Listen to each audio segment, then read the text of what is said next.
Alors, nous allons faire l'examen neurologique du patient comateux. Bien sûr, quand on a un patient comateux, la première chose à faire, c'est vérifier le ABC, voir si les voies aériennes sont libres, si notre patient respire comme il faut et bien oxygéné, et si on a une pression artérielle adéquate. Ce n'est pas le but cette fois-ci, on va présumer que notre patiente ici est stable. Alors, on va faire l'examen neurologique qui se fait à la tête du lit. On peut tout faire à partir d'ici. Il faut enlever les couvertures et commencer par l'observation de notre patient. Ici, on regarde la patiente. Est-ce qu'il y a des mouvements volontaires? Est-ce qu'on a des petites convulsions? Est-ce qu'on a des myoclonies? On regarde partout pour voir si on a une asymétrie. Par la suite, on fait l'état de conscience qui est le pendant des fonctions mentales supérieures. Alors, pour l'état de conscience, pas de question d'utiliser comateux, obnubilé, somnolent. On dit ce que notre patient fait au stimulus donné. On commence toujours par être sûr que le patient ne dort pas simplement. Alors, on appelle notre patient ou notre patiente et voir s'ils réagissent. Madame You, ouvrez les yeux, Madame You. Donc, on a une patiente qui ne réagit pas à la voix parlée. On va donc faire voix parlée et stimulus physiologique modéré. On va secouer l'épaule. Madame You, réveillez-vous. Donc, on n'a pas de réponse ici à un stimulus physique modéré. Prochaine étape, on va voir si notre patiente réagit à la menace visuelle. Si on a une réaction à la menace visuelle, ça veut dire que notre patiente a quand même vu le stimulus et réagi au stimulus. On ouvre les yeux tranquillement et on fait une petite manœuvre comme ça et on voit si on a une réaction. On va avoir une réaction à la menace, voilà la réaction à la menace, ou pas de réaction à la menace. Par la suite, on fait la réaction à la douleur centrale pour voir si on a une réponse appropriée, semi-appropriée, posturale ou aucune. Si on a une réponse, on va commencer par la grimace ici pour Marie-Foi. Est-ce qu'on a une réponse appropriée? On aurait une grimace comme ceci. On passe alors à la réaction à la pression sternale. On va peser sur le sternum gentiment. On ne pince jamais les mamelons, on ne pince pas les patients et on regarde si on a une réaction appropriée, semi-appropriée ou inappropriée. Une réaction appropriée comme celle-ci, la patiente va venir et prendre et essayer d'enlever le stimulus avec une force. Une réaction semi-appropriée, on aura une flexion du bras et la main vient mais n'arrive pas à ouvrir et prendre le pouce qui est présenté. Une réaction posturale peut être de décortication ou de décérébration. La décortication est comme ceci, avec adduction, rotation interne et flexion, extension, rotation interne, plantiflexion dans les membres inférieurs. Une réaction de décérébration est comme ceci, les jambes sont pareilles et maintenant les bras vont faire une extension. Bien. Alors ça, c'est l'examen des fonctions mentales supérieures.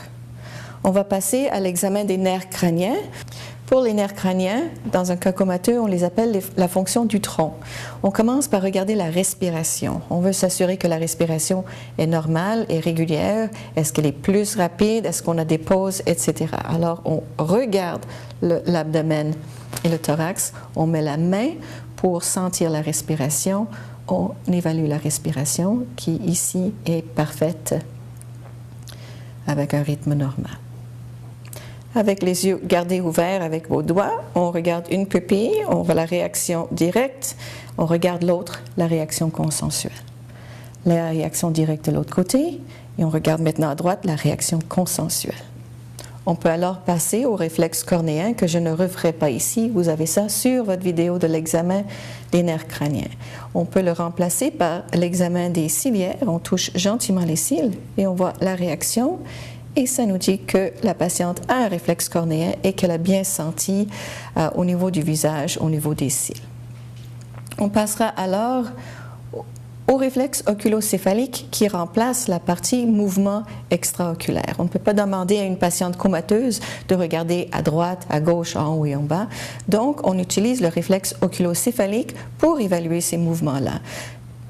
Un patient comateux avec une fonction du tronc normale aura un réflexe oculocéphalique normal et donc les yeux vont bouger dans la direction exactement opposée à la tête et les yeux vont rester fixes à ce niveau-ci au plafond. Alors on ouvre les yeux, on prend le menton ou si on a un tube endotrachéal, on le fixe avec les deux doigts et nous bougeons la tête comme ceci et on étudie le mouvement des yeux qui est exactement en opposition de phase, horizontale, puis verticale.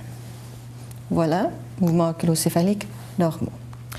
Pour évaluer le nerf 7, les mouvements du visage, on va refaire la manœuvre de Marie-Foy avec une pression importante et on regarde la grimace. Est-ce qu'elle est symétrique ou non? Pour 9 et 10, nous ne ferons pas de gag. Mettre un bâton au fond de la gorge va causer un réflexe qui peut mener à vomissement et aspiration. À la place, on va provoquer le réflexe de déglutition. Avec un simple petit massage, on va voir une déglutition si tout est parfait au niveau du bulbe et nous savons déjà que la respiration est parfaite. Maintenant qu'on a fait les nerfs crâniens, les fonctions du tronc, on fait la fonction motrice. L'idée pour la fonction motrice, c'est de voir si on a une asymétrie ou non. Donc, si c'est un problème structurel ou non. On regarde la posture du corps. On note ici qu'on a un bras allongé et l'autre qui reste fléchi. Les deux jambes semblent symétriques. Quand nous avons fait notre réaction à la douleur, on avait un côté qui venait de façon appropriée et l'autre semi-appropriée. Donc, un signe d'asymétrie. On s'en souvient. Maintenant, on vérifie le tonus pour voir s'il y a un côté qui aura un tonus plus augmenté que l'autre. La technique vous a été démontrée dans l'examen moteur. Pour les jambes, encore une fois, on ballotte la cheville